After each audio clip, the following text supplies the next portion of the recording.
Nursing institute থেকে এসেছি Tarakeswar Hooghly doctor SP ভাই ইউটিউব চ্যানেল। আমাদের আজকে লেকচার ক্লাস চলছে জিএনএম এবং ক্রিটিক্যাল কেয়ার নার্সিং এর জন্য এবং ক্রিটিক্যাল কেয়ার মেডিসিনের জন্য অবশ্য, বা ক্রিটিক্যাল কেয়ার টেকনিশিয়ান যারা রয়েছে তাদের জন্য, বা প্রত্যেকটা ক্লিনিক্যাল ফিল্ডে সেটা নার্স হোক, সেটা ডাক্তার হোক, সেটা প্যারামেডিক্স হোক, প্রত্যেকের জন্য আমরা কুশিং ট্রায়াল আমরা আলোচনা করেছি ফার্স্ট পার্টে। এবং কুশিং ট্রায়াল হচ্ছে তিনটা classical reflex, hypertension and bradycardia first স্টেজে, সেকেন্ড স্টেজে ব্র্যাডিকার্ডিয়া এবং একই সঙ্গে সেম স্ট্রোক রেসপিরেশন। যদি এগুলো তিনটের মধ্যে যে কোনো দুটো বা তিনটে যদি থাকে তাহলে মনে রাখতে হবে ইমার্জেন্সি ভাবে তোমার ইন্ট্রাক্রেনিয়াল প্রেসার বেড়েছে, এবং ইন্ট্রাক্রেনিয়াল প্রেসার যদি বেড়ে থাকে তাহলে কিন্তু তাকে ইমার্জেন্সি ভাবে ট্রিটমেন্ট করতে হবে। আমরা এখন দেখব ইন্ট্রাক্রেনিয়াল প্রেসার বাড়ার অন্যতম কারণ হচ্ছে ব্রেন, অন্যতম কারণ হচ্ছে সিএসএফ, অন্যতম কারণ হচ্ছে আদার টিস্যু। তো আমরা ফার্স্ট আসবো কিভাবে সিএসএফ, আমাদের পার্টে কত সিএসএফ অনেক সিএসএফ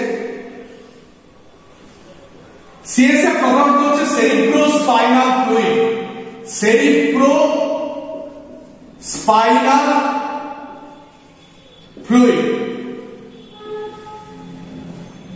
আমাদের ব্রেন অ্যাকচুয়ালি খুব ইম্পর্ট্যান্ট একটা অর্গান, এবং এই ব্রেনকে সবসময় কন্টিনিউয়াস কিন্তু অক্সিজেন এবং নিউট্রিশন, এবং ব্রেন যে এত কাজ করছে, আমরা কথা বলছি, ভাবছি, স্বপ্ন দেখছি, চিন্তা করছি, প্ল্যান করছি, খাচ্ছি, বিভিন্ন ফিলিংস আসছে, অনুভূতি আসছে, বিভিন্ন রকম ধরনের আমাদের দৈনন্দিন কাজ করছে ব্রেন, এত হাইপার এবং মডারেট অ্যাক্টিভিটি ব্রেনে, তার জন্য কিন্তু ব্রেনের কন্টিনিউয়াস নিউট্রিশন দরকার। কন্টিনিউয়াস নিউট্রিশনের জন্য ব্রেনে দেখতে পাচ্ছ ভার্টেব্রোভেসিলার আর্টারি, ইন্ট্রাক্রেনিয়াল আর্টারি ছাড়াও আরেক ধরনের ফ্লুইড রয়েছে, that is CSF. CSF actually অনেক কাজ রয়েছে। আমাদের ব্রেনের নরমাল ওয়েট জানো? কল্পনা করতে পারবে না। তোমাকে যদি বলা হয় একটা আলু বস্তা 1.5 কেজি ওজনের আলু নিয়ে হাতে ধরে দাঁড়িয়ে থাকতে, কতক্ষণ দাঁড়াবে? সব থেকে শক্তিমান মানুষও ম্যাক্সিমাম সে 10-12 ঘন্টা দাঁড়ানোর পর আলু বস্তা ফেলে দেবে, পারবে না, কখনোই পারবে না, যতই চ্যালেঞ্জ করবে না। আর আমাদের ব্রেনের ওয়েট অ্যাপ্রক্সিমেট প্রায় 1.5 কেজি, প্রায় 1.5 কেজি। বাট তবুও এই ব্রেন কিন্তু আমরা সারা জীবন মাথায় নিয়ে ঘুরে বেড়াচ্ছি, ওই আমরা তো মাথা থেকে ব্রেনকে ফেলে দিচ্ছি না। কারণ কি? কারণ সেই আর্কিমিডিস ল, যে আমি যদি কোনো ভারী বস্তুকে জলে নিমজ্জিত করি তাহলে সমপরিমাণ জলকে সে অপসারণ করে দিয়ে বস্তুটি হালকা হয়ে যায়। দ্যাটস ওয়াই আমরা কোনো কাঠের গুঁড়ি জলের মধ্য দিয়ে সহজে টেনে নিয়ে যেতে পারি। ঠিক সিমিলার ব্রেনের বাইরে সেরিব্রোস্পাইনাল ফ্লুইড এবং ব্রেনের মধ্যে সেরিব্রোস্পাইনাল ফ্লুইড, তারপরে সেরিব্রোস্পাইনাল ফ্লুইডের মধ্যে ব্রেনটি কিন্তু ভাসছে। তো ভাসার ফলে ব্রেনের যে অ্যাকচুয়াল ওয়েট আর অ্যাপারেন্ট ওয়েট অনেকটা কিন্তু কমে যাচ্ছে। অ্যাকচুয়াল ওয়েট না কমলেও অ্যাপারেন্ট ওয়েট কিন্তু অনেকটা কমে যাচ্ছে। তাই সিএসএফ থাকার ফলে আমাদের কিন্তু ব্রেন কিন্তু হালকা লাগে। নট অনলি দ্যাট, তাহলে সিএসএফ অ্যাকচুয়ালি কি করছে? Reduces the weight, reduces weight, apparent weight বলতে পারে। সেকেন্ড কি?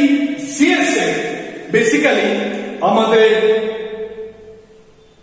লিম্ফের মতো কাজ করছে। আমাদের লিম্ফের মাধ্যমে অতিরিক্ত ফ্লুইড ড্রেনেজ হয় ব্রেনে, ও অতিরিক্ত ফ্লুইড ড্রেনেজ হচ্ছে সিএসএফ এর মাধ্যমে। তো সিএসএফ লিম্ফ লাইক অ্যাকশন করছে। নম্বর 3, সিএসএফ কিন্তু বেসিক্যালি কোন টক্সিন সাবস্টেন্সকে, কোন টক্সাস সাবস্টেন্সকে ব্রেনের মধ্যে ঢুকতে দিচ্ছে না। কারণ কি? ব্রেন এবং সিএসএফ এবং ব্লাডের সঙ্গে টাইট কানেকশন রয়েছে। এই কানেকশনটাকে বলা হয় সিএসএফ ব্লাড ব্যারিয়ার। তো এই সিএসএফ ব্লাড ব্যারিয়ার কিন্তু সিএসএফ তৈরি করে, CSF blood barrier finally nutrition দিচ্ছে, এবং সিএসএফ কিন্তু ইমিউনিটিতে সাহায্য করছে। So these are the major function of CSF. Cerebrospinal fluid কোথায় থাকে?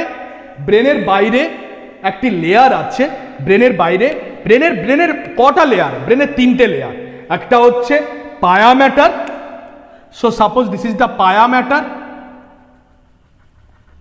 আমি ছবিটা আঁকছি। এই কাভারিং পায়া মানে হচ্ছে একদম বিশ্বস্ত সঙ্গী, পায়া মানে হচ্ছে একদম বিশ্বস্ত সঙ্গী। সো দিস ইজ দ্য পায়া matter of the brain.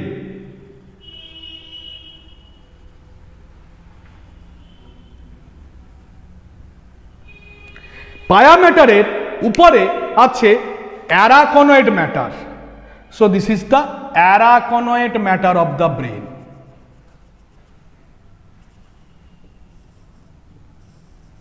This is the araconite matter of the brain. এবং তার উপরে রয়েছে সবথেকে tough layer, toughest layer, that is the dura matter of the brain. This is the dura matter of the brain. Toughest layer, durable. Dura কথাটা হচ্ছে durable. Durable মানে কি? অনেক দিন টিকে, ডিউরেশন অনেকটা বেশি।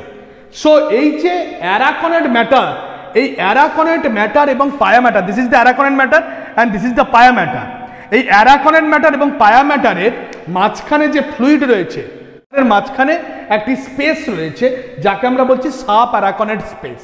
এই সাব অ্যারাকনয়েড স্পেসে কিন্তু সিএসএফটা রয়েছে।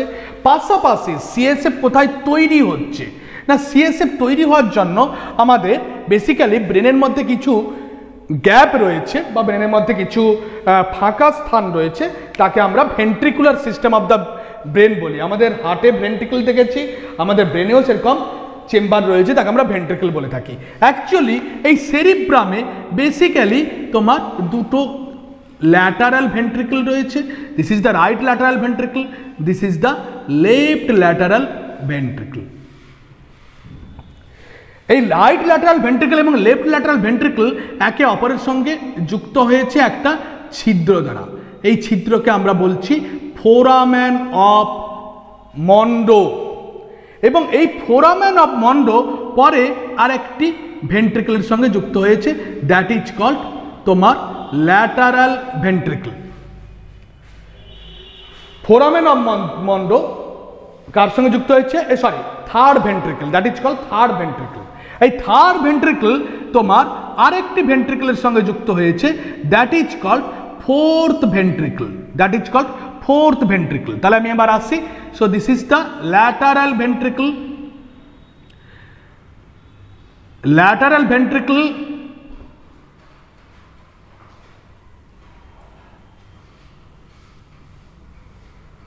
এই ল্যাটারাল ভেন্ট্রিকল কার সঙ্গে যুক্ত হয়েছে?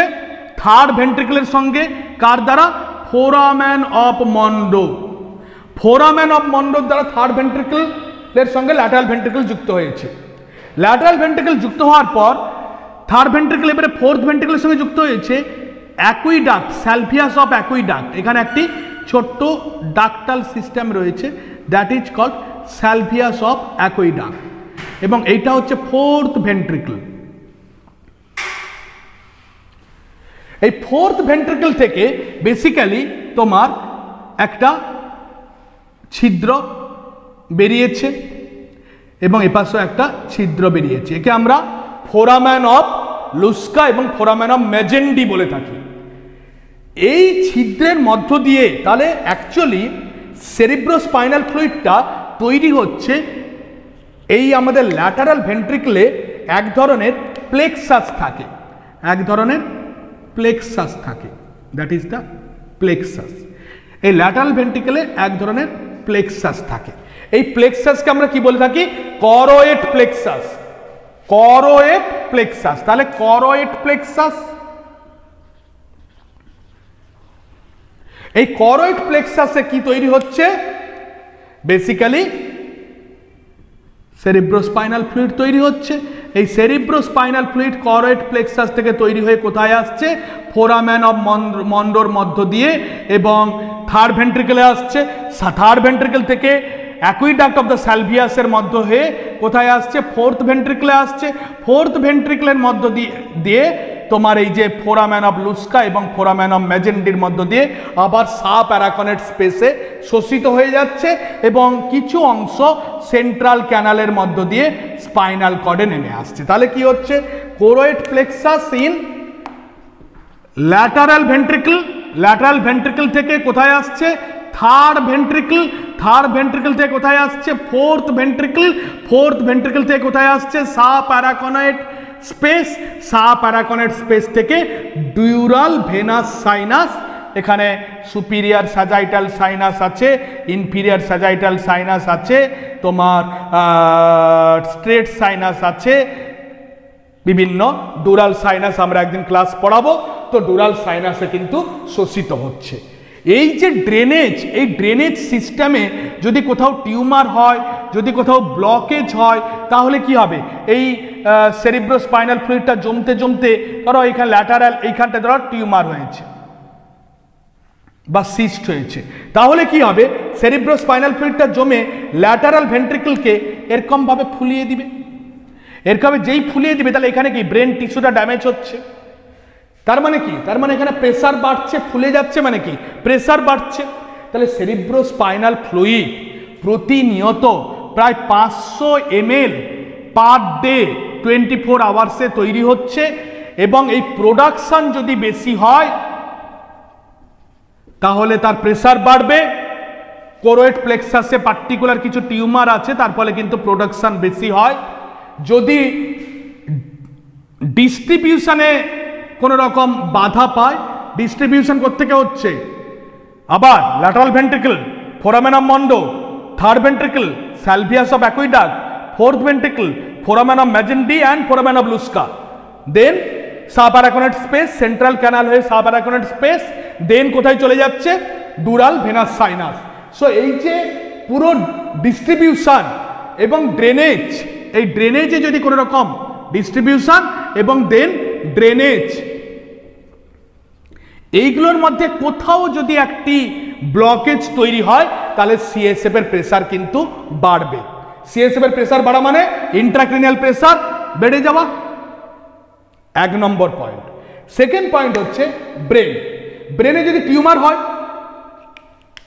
ব্রেনে যদি কোথাও টিউমার হয়, ব্রেনে যদি কোথাও ইনফেকশন হয়, ব্রেনে যদি কোথাও সিস্ট হয়, ব্রেনে যদি কোথাও কোন রকম স্পেস অকুপাইড লেজন থাকে, তাহলে কি হবে, ব্রেন ওয়েট বাড়ছে, তার মানে ইন্ট্রাক্রেনিয়াল প্রেসার বাড়ছে। পাশাপাশি কি আদার টিস্যু মানে ব্লাড ভেসেল, যদি রক্তনালী ছিঁড়ে যায় তো এখানে হেমোরেজ হচ্ছে, ধরো intracerebral haemorrhage. Actually intracranial haemorrhage অনেক ধরনের হয়, epidural haemorrhage, subdural haemorrhage, subarachnoid haemorrhage এবং প্যারেনকাইমাল হেমোরেজ এবং ভেন্ট্রিকুলার সিস্টেম হেমোরেজ। তো এইসব হেমোরেজ যদি হয়ে থাকে তাহলে কি হচ্ছে, প্রেসার বাড়ছে। যদি ইসকেমিক স্ট্রোক হয়ে থাকে তাহলে কি হচ্ছে, টক্সিক এডিমা ফরমেশন হচ্ছে, ব্রেন টিস্যুর প্রেসার বাড়ছে। তার মানে ইন্ট্রাক্রেনিয়াল প্রেসার কোন কোন জায়গায় বাড়ে, ইন্ট্রাক্রেনিয়াল প্রেসার বাড়ে বেসিক্যালি, আমরা যদি এইখানটায় আসি, ইন্ট্রাক্রেনিয়াল প্রেসার বাড়ে ধরো ব্রেন অকুপাইড লেজার, সেটা টিউমার হতে পারে, যেমন আমরা বলতে পারি টিউমার, যেমন মেনিনজাইটিস, যেমন abscess. What is abscess? Abscess কথার অর্থ হচ্ছে পাঁচ ফিল্ড ক্যাভিটি, মানে যে ক্যাভিটির মধ্যে শুধুমাত্র পুঁজ থাকবে, that is call abscess. What is cyst? Cyst মানে হচ্ছে এপিথেলিয়াল যুক্ত কাভারিংস একটা ক্যাভিটি যার মধ্যে প্রধানত লিকুইড অথবা সেমি সলিড সাবস্টেন্স থাকবে, দ্যাট ইজ কল্ড সিস্ট। আর টিউমার হচ্ছে সলিড কোনো মাস। তো abscess, brain abscess, meningitis, tumour, এগুলোর ক্ষেত্রে ইন্ট্রাক্রেনিয়াল প্রেসার বাড়বে। হেমোরেজ,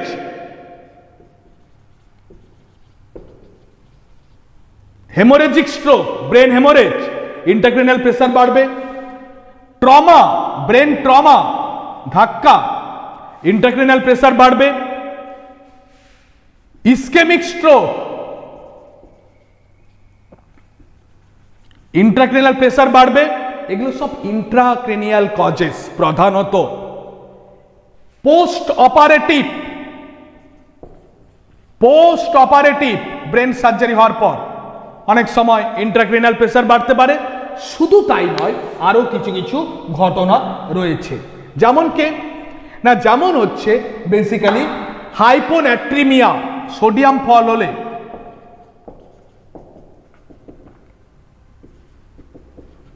ইন্ট্রাক্রেনিয়াল প্রেসার বাড়বে। পাশাপাশি তোমার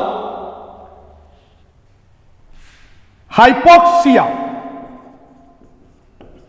বা হাইপার কার্বিয়া, মানে কার্বন ডাইঅক্সাইড যদি বাড়ে তাহলে কি হবে, ব্লাড ভেসেলগুলো প্রসারিত হবে, ইন্ট্রাক্রেনিয়াল ব্লাড ভেসেল প্রসারিত হবে এবং বেশি ব্লাড ফ্লো হবে। তার মানে বেশি পরিমাণে অক্সিজেন দিতে হবে ব্রেনকে। বেশি ব্লাড ফ্লো মানে সিএসএফ বেশি পরিমাণে বাড়া, এবং সিএসএফ বেশি পরিমাণে বাড়া মানে ইন্ট্রাক্রেনিয়াল প্রেসার বাড়া। তাহলে হাইপক্সিয়া অথবা হাইপার কার্বিয়া। এবং পাশাপাশি কিছু তোমার আদার কিছু নন এক্সপ্লেইনড অথবা ইডিওপ্যাথিক কজেস রয়েছে। অবশ্যই আরেকটি ইম্পর্টেন্ট কজ ইউরেমিয়া অথবা অ্যাজোটোমিয়া।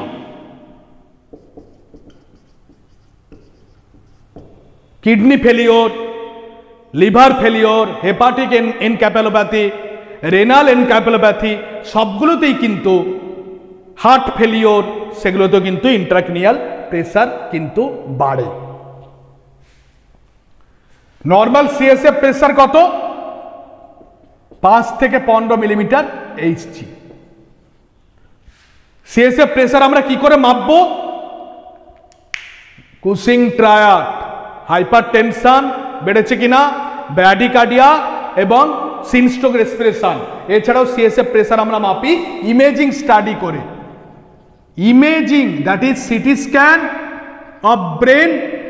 আমরা নন কন্ট্রাস্ট সিটি স্ক্যান আমরা এখন করব। নন কন্ট্রাস্ট সিটি স্ক্যানে আমরা দেখব যে এই হচ্ছে ব্রেন টিস্যু। এই ব্রেন টিস্যু এটা হচ্ছে গ্রে ম্যাটার। আমরা জানি ব্রেনের মধ্যে গ্রে ম্যাটার থাকে বাইরে, এবং ভেতরে থাকে হোয়াইট ম্যাটার।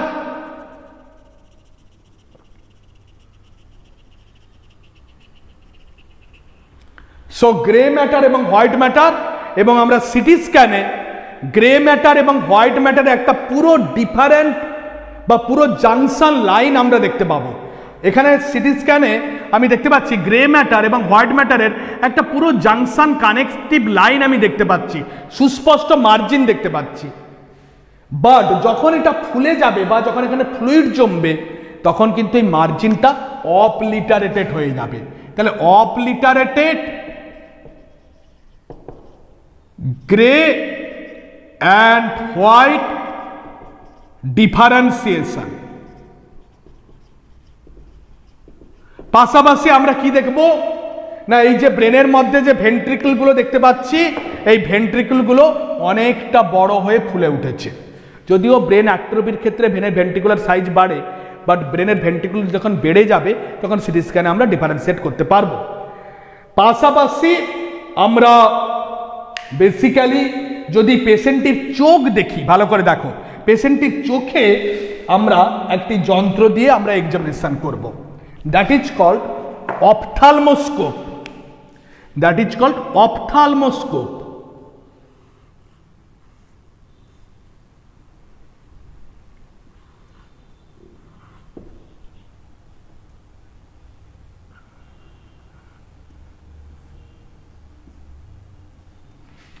So এইখানে ক্লিনিশিয়ান চোখ রেখেছে এবং এই যন্ত্রটা চোখের সামনে ধরে লাইট ফোকাস করেছে, দিয়ে এই যে চোখ, এই চোখের পেছনের দিকে একটি পার্ট রয়েছে, that is call optic disk.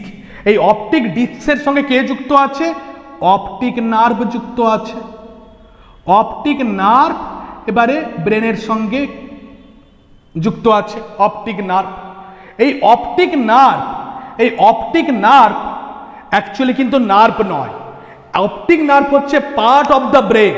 তার মানে ব্রেনে যদি প্রেসার বাড়ে তাহলে অপটিক নার্ভের উপর প্রেসার বাড়বে, এবং অপটিক নার্ভের উপর যদি প্রেসার বাড়ে, ব্রেনের প্রেসার বাড়লে অপটিক নার্ভের উপর প্রেসার বাড়বে, অপটিক নার্ভের উপর প্রেসার বাড়লে অপটিক ডিস্কের উপর প্রেসার পড়বে এবং অপটিক ডিস্ক এরকম ফুলে উঠবে। তাহলে যদি আমি এই যন্ত্রটাকে বলা হয় অপথালমোস্কোপ, অপথালমোস্কোপ। তাহলে এই যন্ত্রে যদি আমরা দেখি যে অপটিক ডিস্ক, যদি সাপোজ ধরো এই যন্ত্রে আমরা এরকম ভাবে ফান্ডাসটা দেখতে পাবো, ফান্ডাসে আমি দেখতে পেলাম এটা হচ্ছে ম্যাকিউলা আর এটা হচ্ছে অপটিক ডিস্ক। এই অপটিক ডিস্কটা কত সুন্দরভাবে, অপটিক ডিস্কটা ছোট হবে কারণ এটা রাইট ফান্ডাস, অপটিক ডিস্ক। দেখো অপটিক ডিস্কটা কত সুন্দর একটা সুস্পষ্ট মার্জিন দেখতে পাচ্ছি, এবং অপটিক ডিস্কের ভেতর দিয়ে কি রেটিনাল আর্টারিগুলো আমরা দেখতে পাবো, that is the retinal artery, কত সুস্পষ্ট মার্জিন আমরা দেখতে পাচ্ছি। বাট যখন ইন্ট্রাক্রেনিয়াল প্রেসার বাড়ার ফলে অপটিক ডিস্কটা কি হচ্ছে, ফুলে উঠেছে। ফুলে উঠলে এই যে সুস্পষ্ট মার্জিনটা, এইটা কিন্তু কি হবে, এইটা কিন্তু পেল হয়ে যাবে, এটা কিন্তু পেল হয়ে যাবে, আমি কিন্তু পুরো মার্জিনটাকে ডিফারেন্সিয়েট করতে পারবো না। তার মানে কি papilloedema, this term is called papilloedema, papilloedema, optic disc ফুলে উঠেছে, বালজিং হয়ে উঠেছে ফিঙ্গারের মতো, প্যাপিলোএডিমা। সো কোনো পেশেন্টের আই এক্সামিনেশনে যদি প্যাপিলোএডিমা দেখি তাহলে কিন্তু আমার ইন্ট্রাক্রেনিয়াল প্রেসার বেড়েছে কিনা সেটা দেখতে হবে। পাশাপাশি রিসেন্টলি এখন ইউএসজি যারা করে তারা কিন্তু নিউরাল ইউএসজি যারা করেন, মাস্টোস্কেটাল ইউএসজি যারা করেন তারা কিন্তু আরেকটা জিনিস লক্ষ্য করবেন। দেখো আমি একটু আগেই বলেছি যে এই যে অপটিক নার্ভ, এই অপটিক নার্ভ কিন্তু basically part of the brain. কেন? কারণ অপটিক নার্ভের যে মাইলিন শীথ আছে সেটা কিন্তু অলিগোডেন্ড্রোসাইট দ্বারা তৈরি। অপটিক নার্ভ কিন্তু ব্রেনের মতো মেনিনজেস দ্বারা কাভারিংস আছে। সো এখানেও কিন্তু ডুরা ম্যাটার বাইরে রয়েছে,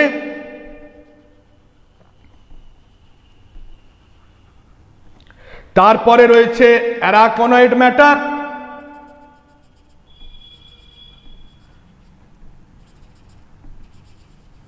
এবং তারপরে রয়েছে পায়া ম্যাটার। এবং এই অ্যারাকোনয়েড ম্যাটারের ভেতর এখানেও কিন্তু অল্প পরিমাণে কে রয়েছে, সিএসএফ রয়েছে।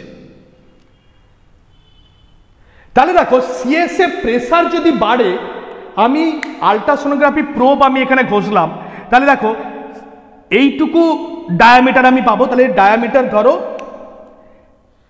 এই এখন নর্মাল ডায়ামিটার পাচ্ছি, বাট যখন আমি সিএসএফ প্রেসারটা যখন বাড়াবো তখন কি হচ্ছে, তখন এইটা অনেকটা বালজিং হয়ে উঠেছে।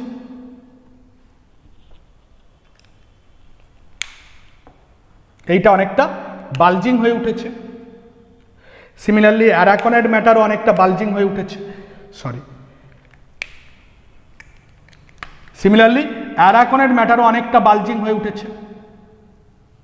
সিমিলারলি দেখো সিএসএফ এগুলো ভর্তি। তার মানে কি ডায়ামিটার অনেকটা বেড়ে যাচ্ছে। তাহলে আমি ট্রান্স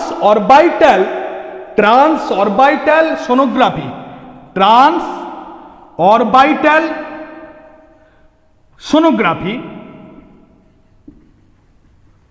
যদি আমরা করি, তাহলে আমরা এই যে অপটিক নার্ভ শীথ বা অপটিক নার্ভ কাভারিংসের ডায়ামিটার যদি বাড়ে, ডেফিনেটলি ওর মধ্যে সিএসএফ প্রচুর পরিমাণে বেড়েছে। তাহলে পেশেন্টের প্যাপিলোএডিমা কেন হচ্ছে আমরা দেখলাম, পেশেন্টের ট্রান্স অরবাইটাল সোনোগ্রাফিতে অপটিক নার্ভ শীথটা কেন তার ডায়ামিটার বেড়েছে আমরা দেখলাম। পেশেন্টের কেন হেডেক হচ্ছে, পেশেন্টের নর্মালি এই যখন ইন্ট্রাক্রেনিয়াল প্রেসার বাড়ছে তখন এই যে ব্রেনের কাভারিংস রয়েছে, এই কাভারিংসগুলো rich in nerve supply, pain sensitive. তো পেন সেন্সিটিভ হওয়ার জন্য যখন ইন্ট্রাক্রেনিয়াল প্রেসারটা বাড়ছে তখন এই কাভারিংসগুলোতে কি হচ্ছে, টান পড়ছে। আমার যখন জামাটা এটা কাভারিংস, যখন আমার টান পড়বে, জামাটা যখন টান পড়বে তখন অবভিয়াসলি কিন্তু আমার কিন্তু অস্বস্তি লাগবে। তো এখানে যখন টান পড়ছে তখন কিন্তু এখানে পেন সেন্সিটিভ নার্ভ এখানে রয়েছে, তো ব্যথা হচ্ছে। পেশেন্ট কমপ্লেন করবে যে ম্যাডাম বা স্যার, আমি যখন ঘুম থেকে উঠি, আমি যখন শুয়ে থাকি দিয়ে যখন ঘুম থেকে উঠি তখন কিন্তু আমার মাথা ব্যথাটা প্রচুর বেড়ে যাচ্ছে। কেন? একে বলা হয় ওয়েক আপ হেডেক। একে কি বলা হয়? ওয়েক আপ হেডেক। কেন না? ঘুম থেকে উঠলে যখন ঘুমিয়ে আছে তখন অভিকর্ষ বল সব জায়গায় কাজ করছে, তার ফলে এখানে প্রচুর পরিমাণে সিএসএফ জমছে, তার ফলে তার প্রেসারটা এত বাড়ছে, তার টান পড়ছে, তার যন্ত্রণায় ঘুম ভেঙে যাচ্ছে। তারপরে সে বলছে যে আমি যন্ত্রণায় ঘুম থেকে উঠে পড়ে দেখতে পাচ্ছি আমার মাথার মধ্যে যন্ত্রণা হচ্ছে। That is call ওয়েক up headache. তাহলে কোনো পেশেন্টের যদি ওয়েক আপ হেডেক হয় এবং এখানটায় ভমিটিং সেন্টার উত্তেজিত হচ্ছে, they projectile vomiting, projectile vomiting, morning wake up headache, projectile vomiting, এবং পেশেন্টের যদি আমরা অপথালমোস্কোপি করি তাহলে প্যাপিলো এডিমা, এবং পেশেন্টের যদি ট্রান্স অরবাইটাল আমরা ইউএসজি করি তাহলে অপটিক নার্ভ সিথ সয়েলিং বা এডিমা, এবং পাশাপাশি পেশেন্টের ব্লাড প্রেসার বেশি, পালস রেট বা হার্ট রেট কম, আনকনসাস বা নেয়ার আনকনসাস অবস্থা, এবং Cheyne Stokes respiration, shallow respiration, then gradually increase, then stop, then again shallow, then gradually increase, then stop, that is synstroke respiration যদি থাকে তাহলে ডেফিনেটলি আমাকে সন্দেহ করতে হবে ইন্ট্রাক্রেনিয়াল ব্লাড প্রেসার বেশি, এবং আমি যদি ট্রিটমেন্ট না করি তাহলে হুট করে এই ব্রেনের যে লাস্ট পার্টটা এই ফোরামেন অফ ম্যাগনামের মধ্য দিয়ে এরকমভাবে ঝুলে পড়বে, এবং এখানে কে রয়েছে? হার্টের সেন্টার রয়েছে, রেসপিরেটরি সেন্টার রয়েছে, চাপ পড়বে, হার্ট সেন্টার এবং রেসপিরেটরি সেন্টার পুরোপুরি বন্ধ করে দিলে আমাদের হার্ট এবং শ্বাস প্রশ্বাস পুরোপুরি বন্ধ, এবং রক্ত সাপ্লাই পুরোপুরি ব্রেনে বন্ধ, ব্রেন ড্যামেজ। তো এই ধরনের কন্ডিশন যদি হয় তাহলে আমি একে কিভাবে ট্রিটমেন্ট করব? তো আমরা এখন ট্রিটমেন্ট পলিসিতে আসব। না, আমাদের বেসিক্যালি শিওর হতে হবে যে পেশেন্টের ইন্ট্রাক্রেনিয়াল প্রেসার বেড়েছে। তার জন্য আমরা CT scan of the brain এবং ক্লিনিক্যাল হিস্ট্রি, আমরা কখনোই সিএসএফ প্রেসার যদি বাড়ে লাম্বার পাংচার করব না। কারণ লাম্বার পাংচার কাকে বলা হচ্ছে আমি একটু দেখাচ্ছি।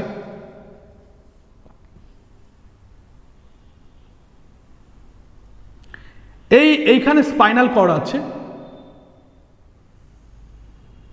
এই স্পাইনাল কর্ডে আমি কি করছি, এখানেও অ্যারাকোরেন্ট ম্যাটার আছে, আমি একটা ইনজেকশন নিডল দিয়ে আমি কি করছি না স্পাইনাল কর্ড থেকে আমি কি করছি না ফ্লুইডটাকে শোষণ করে নিচ্ছি, সিএসএফটাকে। তাহলে এখানে প্রচণ্ড হাই প্রেসার, এবারে হঠাৎ করে যখন আমি সাকশন করছি তখন হুট করে এই যে ব্রেন আছে,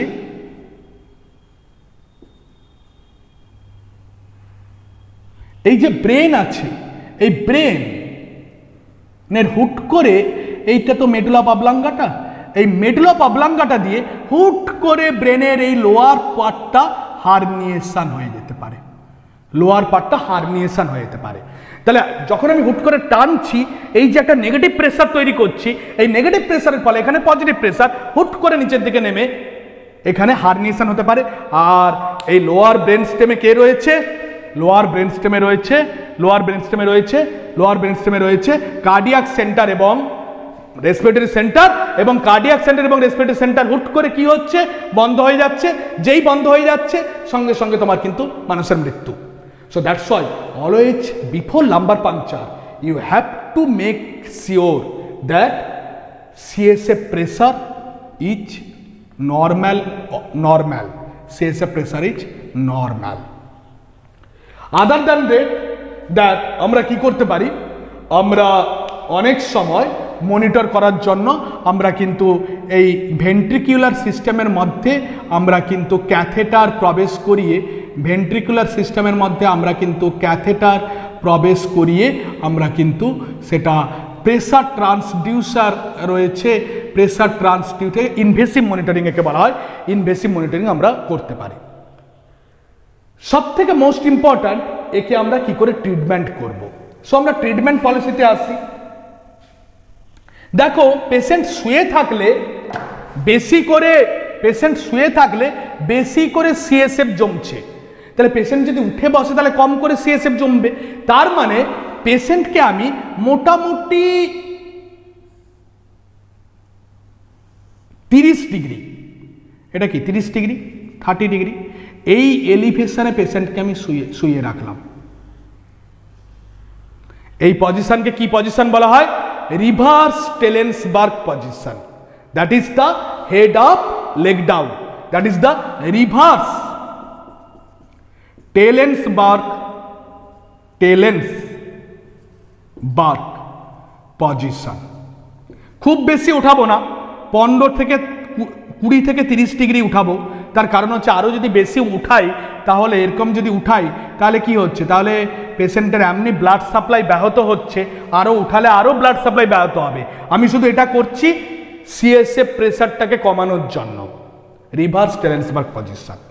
পাশাপাশি আমরা কিছু ওষুধ ইউজ করব, তাদের মধ্যে common example osmotic diuretics. Osmotic diuretics, what is diuretics?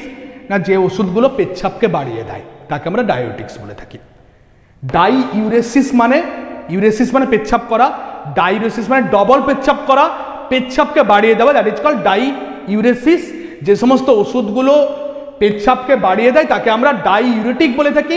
Osmotic diuretics মানে যে সমস্ত ওষুধগুলো প্রধানত পেচ্ছাপের মধ্যে জলকে নিষ্কাশিত করে দেয়, দ্যাট ইজ কল্ড অসমোটিক ডায়োটিক্স। আমরা ডায়োটিক্স নিয়ে পরে ক্লাসে ডিটেলসে বলবো। এই অসমোটিক ডায়োটিক্সের ক্লাসিক্যাল এক্সাম্পল হচ্ছে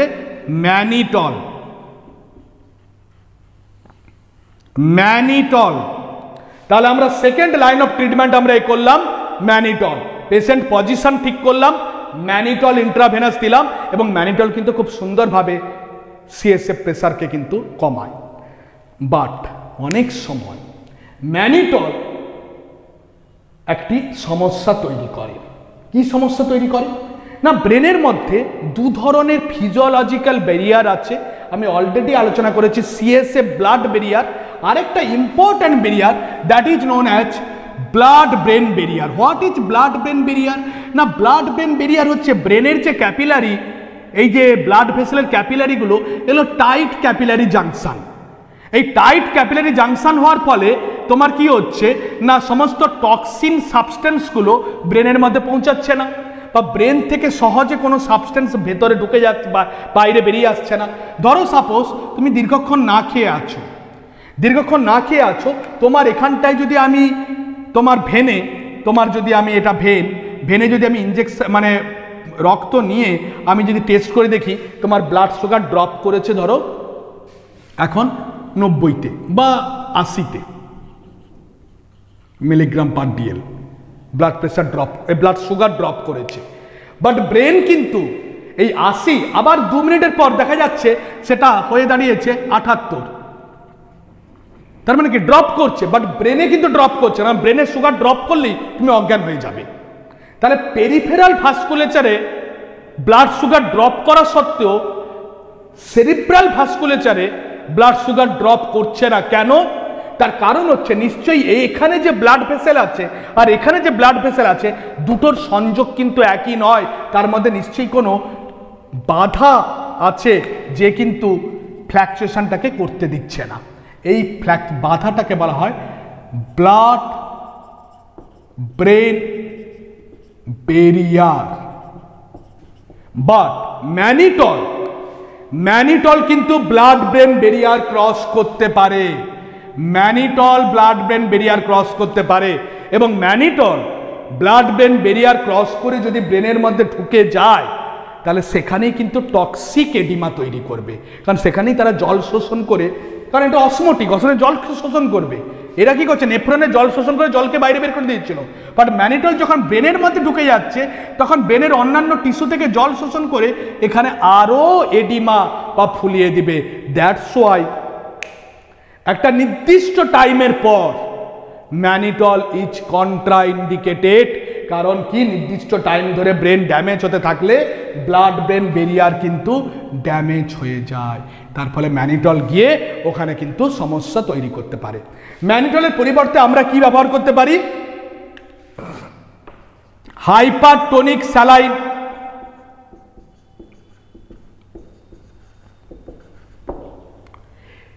হাইপারটোনিক স্যালাইনও কিন্তু অসমোসিসের মাধ্যমে জলকে খিঁচে বের করে আনে।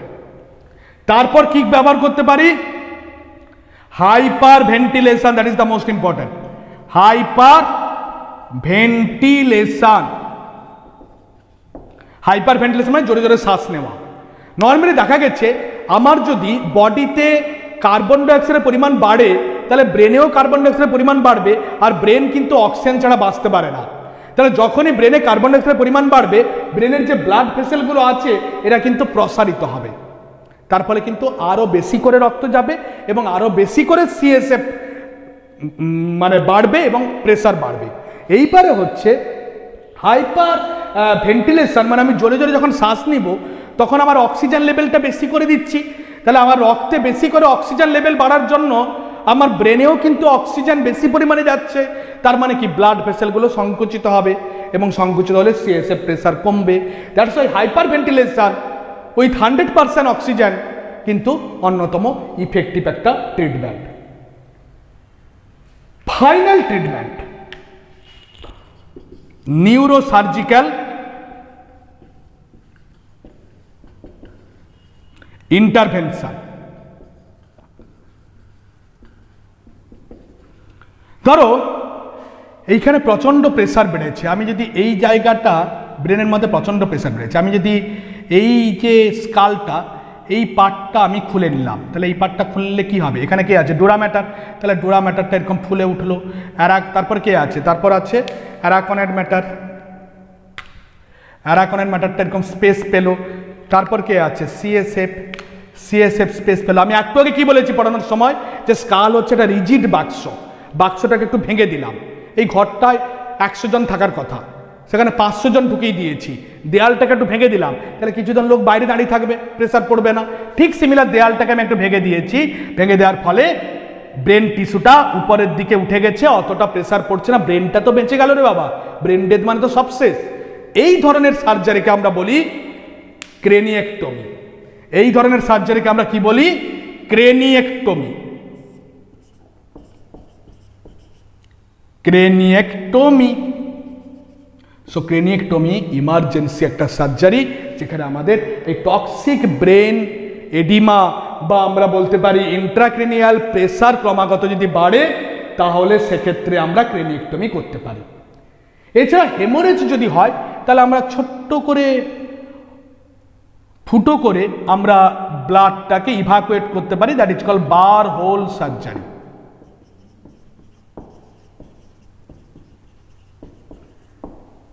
So craniectomy, burr hole surgery এগুলো মোস্ট ইম্পর্ট্যান্ট, এবং অবশ্যই ব্লাড ইন্ট্রাক্রেনিয়াল প্রেসার বাড়লে, ব্রেনের উপর চাপ পড়লে ব্রেন খুব অপমানিত ফিল করে এবং সেখানে কিন্তু একটা খিঁচুনি আসতে পারে, তার ফলে সেখানে কিন্তু আমাদের কনভালশন, অ্যান্টি কনভালশন আমরা কিন্তু যোগ করতে পারি।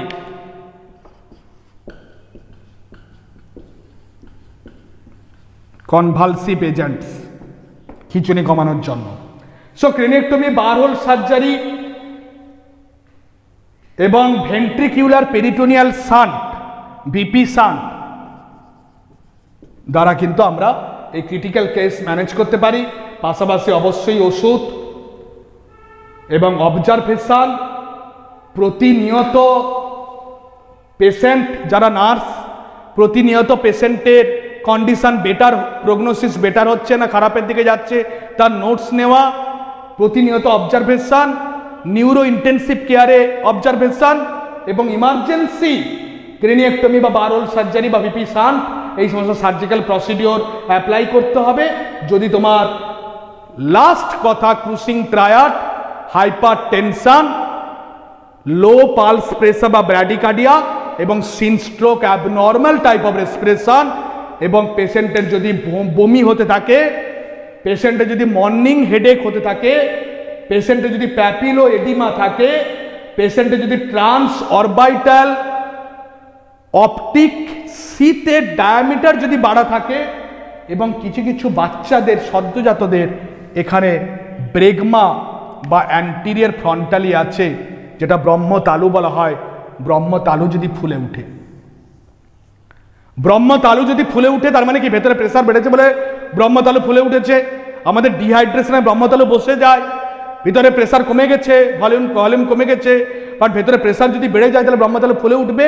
তাহলে অ্যান্টেরিয়র ফ্রন্টালি যদি বালজিং হয়ে থাকে, কত অ্যান্টেরিয়র ফ্রন্টালি বন্ধ হতে প্রায় কত সময় লাগে? 18 মাস। তাহলে 18 মাসের আগের বাচ্চা, মানে 1.5 বছর আগের বাচ্চা যদি অ্যান্টেরিয়র ফ্রন্টালি যদি ফুলে উঠে, তাহলে অবশ্যই কিন্তু দেরি নয়, immediate CT scan, emergency treatment, save your patient, save a life, most important thing, Cushing triad, salute to the scientist Cushing।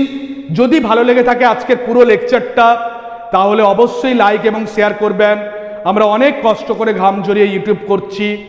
আমাদের এখানে সবথেকে কম খরচে GNM nursing, BSc nursing, diploma in pharmacy এবং প্যারামেডিক্যালের প্রত্যেকটা সাবজেক্ট ডিটেলসে অনলাইন এবং অফলাইন মোডে পড়ানো হয়, কোর্ট এগ্রিমেন্ট করে পড়ানো হয়, কনসেপচুয়ালি পড়ানো হয়, জবের বন্দোবস্ত করে দেওয়া হয়। এবং যারা 2022 সেশনে ভর্তি হতে চান তারা দ্রুত আমাদের স্ক্রিনে নাম্বার একটা স্ক্রল করবে, ওই নাম্বারে যোগাযোগ করুন, নিজে কনসেপ্ট নিন, কনসেপ্ট থাকলে কখনোই কোনো অসুবিধা হবে না। সবাইকে নমস্কার জানিয়ে এবং প্রণাম জানিয়ে, যদি ভালো লেগে থাকে আবার লাইক এবং শেয়ার করুন, দিয়ে এখানে শেষ করছি। Thank you.